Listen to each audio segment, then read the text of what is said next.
2. After Barrett walked away, Harmony stared at his retreating form, confused as hell by what he'd just said.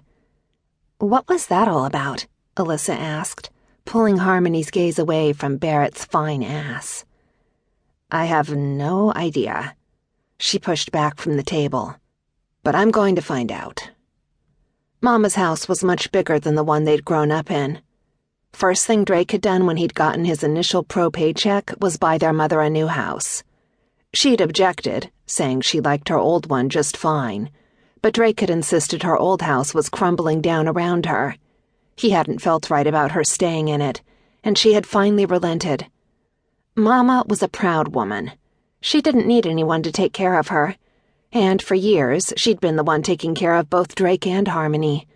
But their old house had been a wreck, so Harmony had been so glad Mama agreed to the new one. There was a crowd around her brother and Barrett right now, and the last thing she wanted was to nudge herself in the middle of Barrett and Drake. Drake was overprotective and had been since their dad died when Harmony and Drake were young.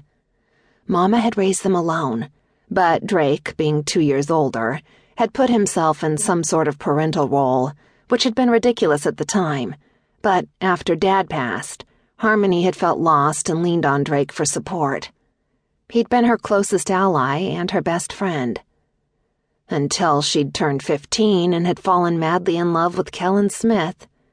Drake had done everything in his power to squash that romance. In hindsight, a good move, but at the time she'd hated her brother for getting in the way of the love of her life. 15-year-olds often didn't make the best decisions.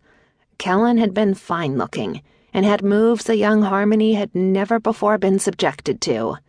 Nor should she have been, since Kellen had been 19 at the time. Drake had cornered Kellen and threatened to not only kick his ass, but have him arrested. When Kellen had dumped her, she'd been devastated. She hadn't found out about Drake's threats until later, and she'd been pissed. Her brother had always been up in her business, which she supposed had been fine when she was a teenager, but she was 25 years old now. Way too old to have him monitoring who she saw and who she didn't. And she still needed to know what Barrett had been talking about.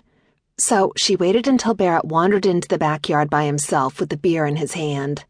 She followed him, one eye on her brother, who was preoccupied with the television, laughing with some of the other guys from the team. Satisfied Drake didn't have his eyes trained on her, she slipped out the back door. Barrett stared out over the garden. She stepped up next to him. "A little too noisy in there for you?" He frowned at her. "What are you doing out here, Harmony?" "Trying to get you alone so I can ask you what you meant by the rule." He took a long swallow of his beer. "The rule.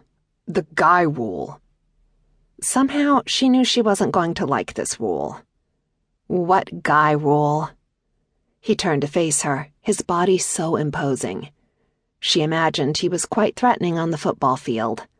But to her, he was just Barrett. Sexy, incredibly hot Barrett. "The unspoken rule about not messing with your best friend's little sister."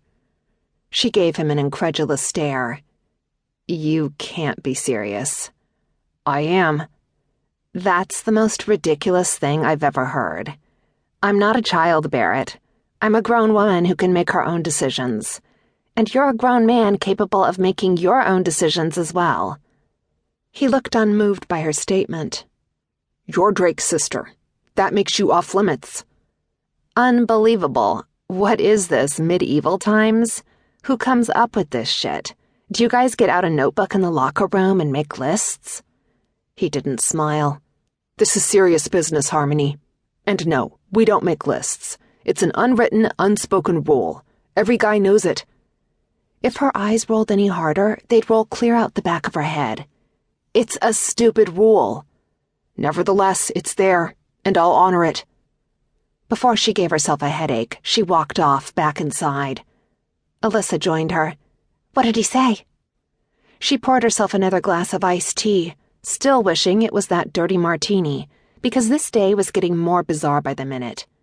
She took several sips of tea and leaned against the kitchen island. It's some moronic man code about not getting